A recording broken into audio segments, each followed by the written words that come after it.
I'm John Holland, and I am a psychic medium. We're all made up of energy. Energy cannot die. So if I'm reading a person, I'm getting the energy around you, your aura, your magnetic field. In every place, everything holds an energy. So it doesn't matter if it's a person or if it's a building, because believe it or not, this building right here also is a living entity. It has memories in it. And so some energy can have a way of being snapshot in the atmosphere. I will hear, see, and feel information. Could be symbols, could be words, could be smells, even taste. Because there's 5 abilities physically, and there are 5 sensitive, and of course that extra sense. So I will hear, see, and feel the information and just give off exactly what I'm feeling, hearing, or seeing.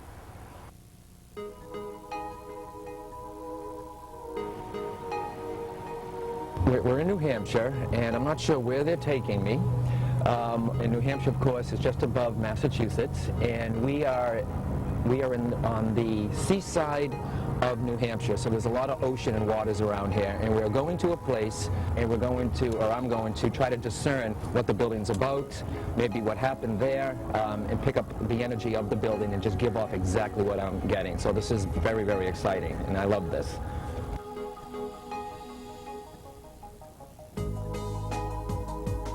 Today we took John to the Portsmouth Harbor Lighthouse, located here in Newcastle, New Hampshire.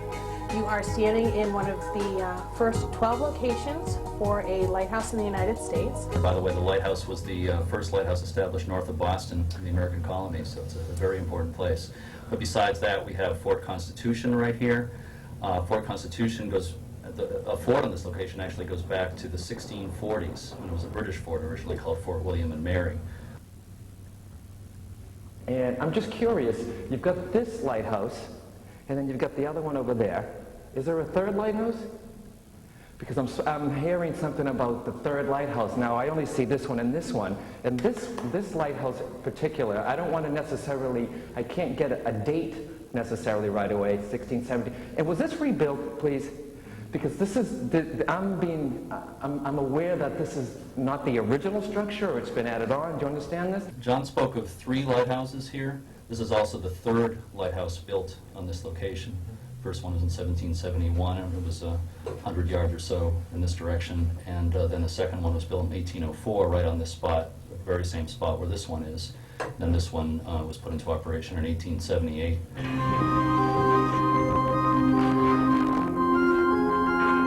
Was there only like one battle here, or hardly any, please? Yeah, because, you know, some places like the Alamo, and they've had constant battles. I'm not getting this as a hive of, like, battles for years and years. I feel like I just wanted to say the one, okay? And I'm sure you know what, of course it made enough impact that it makes history, and everybody here around it. But I'm just getting just the one, okay? There was a battle here, or at least a skirmish, usually referred to as a skirmish, in December 1774, and the local militia raided here and took the ammunition from this fort. Local people will tell you that that's when the revolution started, right here. That battle in December 1774 is the only actual battle ever at this fort, to the best of my knowledge.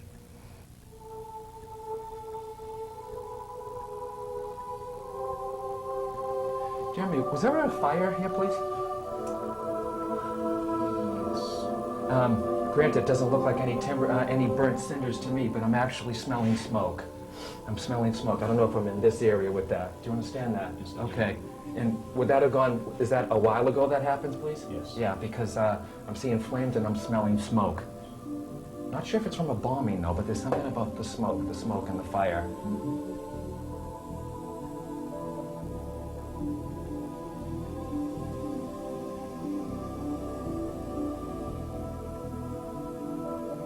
But I smell that smoke still. My God, I can smell that smoke.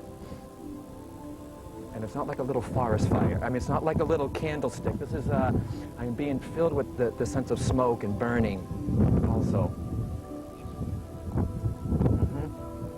It's a very acrid smell that I'm getting too as I'm here. And when I said I feel a sadness too about the lighthouse, I felt very nauseous also. It was a nauseous feeling.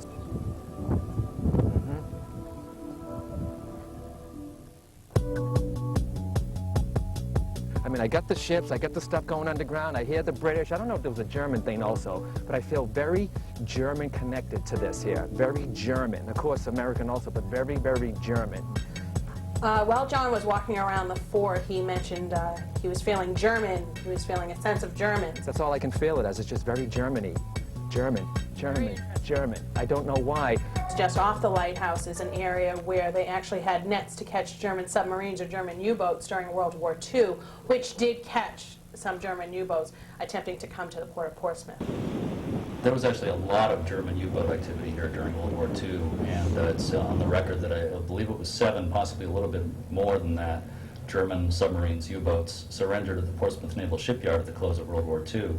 Besides that, it's come out, I guess, fairly recently that a German U-boat earlier in the war was way into Portsmouth Harbor, was far into the harbor and looking around during the war, and nobody was aware of it at the time. So there was quite a bit of activity around here.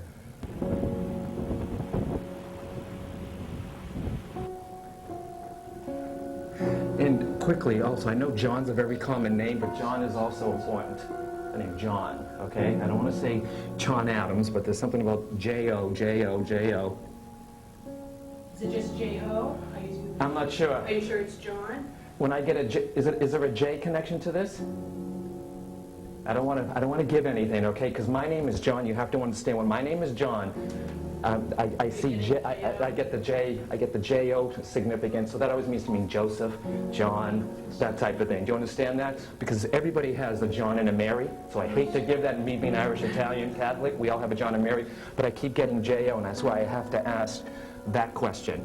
John says that he feels a particular character here at the lighthouse, a J-O. Well, I'd like to mention that the keeper he's referring to is Joshua Card. And I don't know if that's the J-O connection again that I want to keep going back to, but I know you have, they must have had lighthouse keepers and everything, yeah? I don't know if one lived into his 90s or really old. Yes, Joshua Card was keeper here from 1874 to 1909, so he's here for 35 years, which is longer than any other keeper in the history of this lighthouse.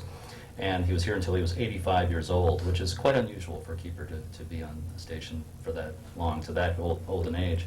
I feel whoever had this place, this was his baby. This was his proudness. You understand that this is his baby. I don't even know if he had kids, but I know this is his child. Whatever the structure is this is his baby. I said, I want to call the gentleman who I'm associating with this place, not the keeper of the lighthouse, the general of the lighthouse. Okay, I want to call him the general, the sergeant, or the general. Is there another rank you might think of along? But you know what? Instead of saying keeper of the lighthouse, I don't know if that's his nickname or if he actually was in the service, but I feel like it's something like, you know, when a mother, sometimes they can joke and say, oh, she's a drill sergeant. They're just giving her that title. I want to put this title for this gentleman here, too. Definitely. But, okay. He wore a K on his uniform, which meant keeper, but he liked to tell people that it actually meant captain. A lot of people say that's the way he described himself. Because I'm seeing him in a hat. Okay, granted, yeah, okay, most sailors wear hats or whoever, captains, but something about his hat. I don't know if there's facial hair also, but there's something there.